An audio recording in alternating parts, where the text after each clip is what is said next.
Ex-U.S. Defense Secretary Donald Rumsfeld dead at 88. Former U.S. Defense Secretary Donald Rumsfeld, one of the main architects of the Iraq War, has died at the age of 88, his family has announced. Serving under President George W. Bush, he was a leading proponent of the administration's war on terror. U.S. forces launched a campaign in Afghanistan after the 9/11 attacks. In 2003, the U.S. invaded Iraq. Mr. Rumsfeld resigned in 2006 amid the turmoil in post-war Iraq, but has defended his record. It is with deep sadness that we share the news of the passing of Donald Rumsfeld, an American statesman and devoted husband, father, grandfather and great-grandfather, the family said in a statement. He died at his home in the town of Taos, New Mexico. Ahead of the invasion of Iraq in March 2003, Mr. Rumsfeld vocally made the case for such an attack. He argued that the Iraqi weapons of mass destruction posed a danger to the world, but no such weapons were ever found.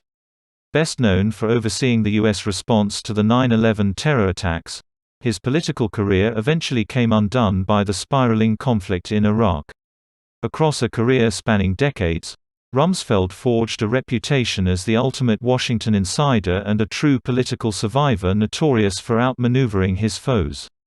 But to his critics he was hawkish and ruthless, a Machiavellian figure and an architect of war. One of his most memorable moments came at a 2002 news briefing when, asked about the lack of evidence linking Saddam Hussein to weapons of mass destruction, he gave a meandering answer about the concept of known knowns and known unknowns, to much public mockery.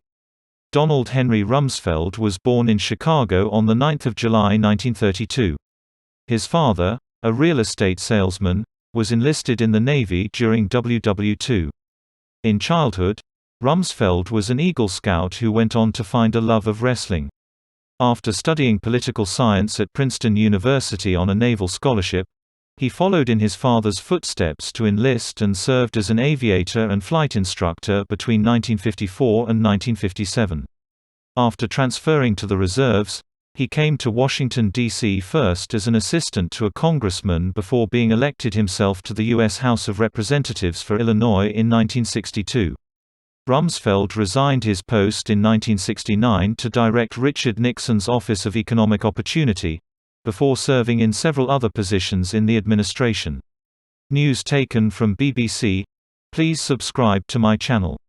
Thanks for watching.